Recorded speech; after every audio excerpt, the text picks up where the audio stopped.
tag, you're it.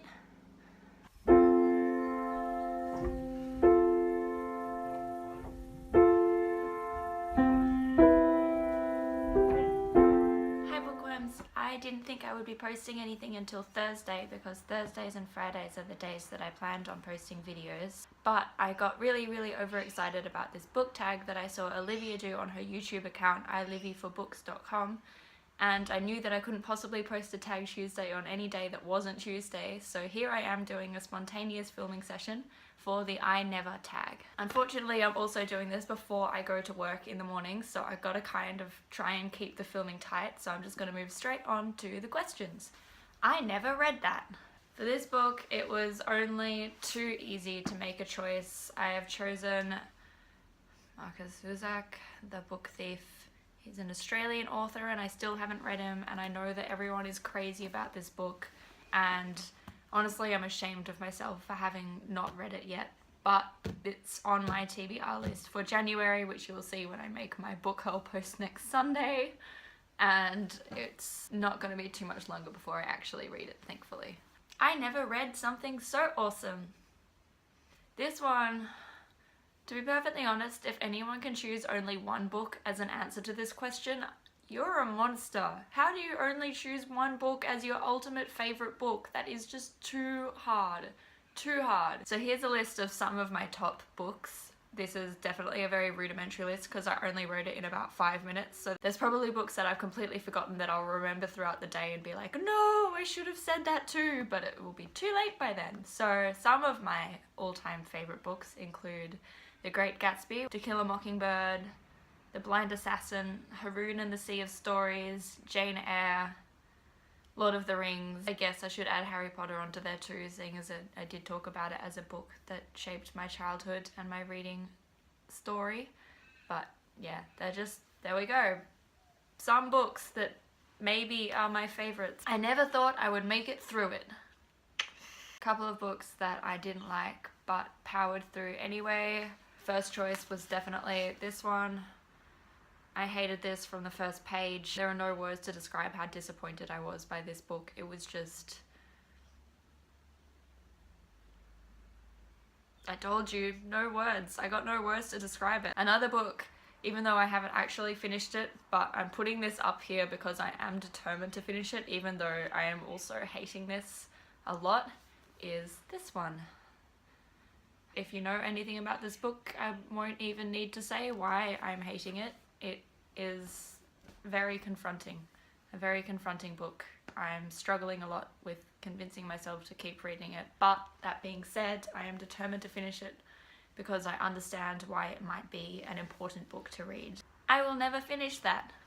I've got 2 books listed down that I don't even own anymore. That's how much I'm determined not to read these books. One of them is Vanity Fair. I can't remember who it's by, but it is long. Someone gave it to me for Christmas thinking that I would like it, and I don't understand why they would think that this is the kind of book I would want to read. It was just so long, slow. It was just... And book number 2 is The Time Machine, which was really short and I should have been able to finish it, but for some reason I found that extremely boring as well. Compared to some of the other stuff that H.G. Wells has written, I really wasn't enjoying The Time Machine. Maybe I'll try it again, but then if I do that, it shouldn't be on this list, so... I will never regret reading that. It was really hard to find a book for this one because not many people that I know actually recommend books to me. I don't really have a very good community of book readers here in Melbourne that I can talk to. That's why I'm on BookTube. That being said, a lot of the books that my mum has recommended to me I have absolutely loved, and I do happen to own one of them, so I can show it to you now, and it's this one. This was one of the books that I was given for my 21st birthday. I got 21 books for 21 years from my mum and dad and family, and all of them were books that they read around that age that they said either shaped them or changed the way they looked at the world or just blew them away. And yeah, so this was one of them, and I read it in the month after my 21st birthday. It's actually one of the few books from that list that I have read. I was very disorganized with reading the rest of them, and I couldn't put it down. I walked home from work reading it. I just walked and read the whole way home because I just did not want to put it down and I wanted more time to read it. So definitely that one. Will never ever regret reading that one. I would never do that. You'd think there'd be more characters that would do things that I wouldn't do.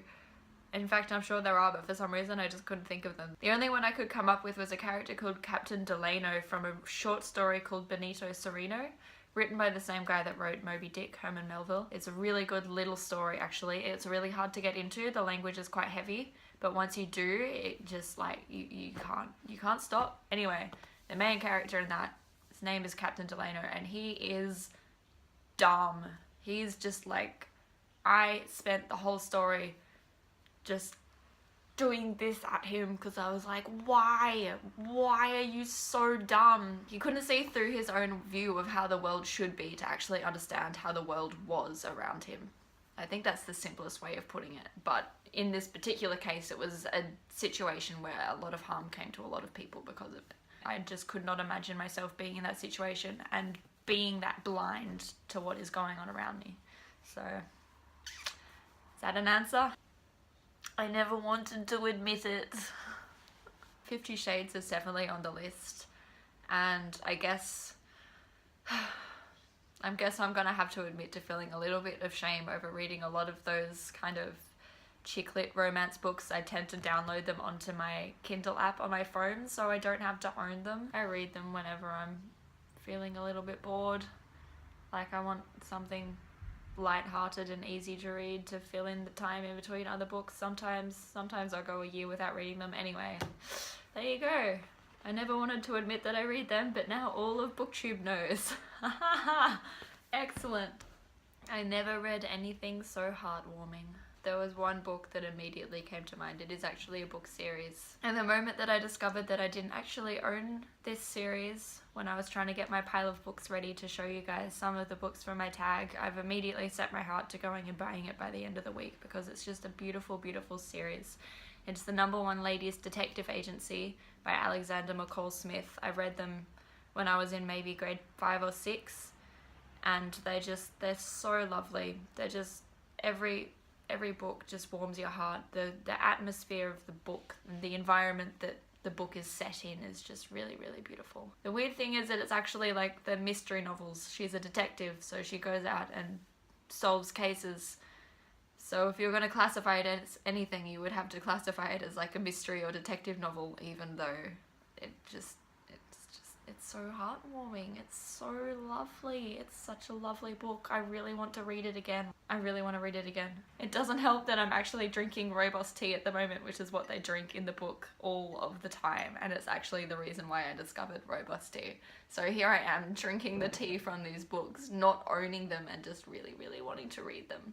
I'm gonna have to go and buy them. I might even do that on my lunch break today. I do actually work like 100 meters away from a bookshop, so I could do that. It's not like I'm skipping a lot of work to go and buy these books, which is probably not a good thing. I'm surprised I don't spend more money there. I never laughed so hard.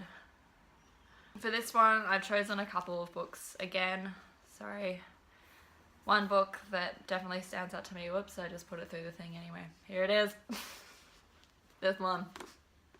These books, all of them, like, let's be honest, they're funny, right? I'm not in any way ashamed of reading these books. I think they're absolutely hilarious. They always make me laugh. I get about 2 pages in and all of the standard cliche things that happen in every single book have already happened, and for some reason I still find it funny. It's just really light-hearted and fun, and I laugh all of the time that I'm reading them. So a good idea to read these in between any heart-wrenching books that you're reading, perhaps even like this one. Perhaps I'll read this one and then read one of these again because oh my god. And also, strangely enough, this book definitely made me laugh out loud a few times. It's very humorous. For a book about Jewish villages being destroyed in World War II, this actually has a lot of funny points in it, which makes you feel a bit weird about laughing, but they're obviously there for a reason. I will actually be posting some reviews about this either later this week or next week because it's one of my books that I read in January and I really, really want to talk about it. So keep an eye out for that if you're interested in it at all. I never made it through childhood without it. I mean, the obvious one is Harry Potter. That's an obvious choice and it's a boring choice, so I'm not actually going to talk about that one now. I'm going to talk about these books, because these are another book that I forgot to mention on my Sunday video that absolutely just stole my childhood a little bit. And I'm not sure if anyone else has actually come across these. It's a trilogy. It's called the Tramara series. I don't know if I'm saying that right. Straighten up, books. Come on. There you go.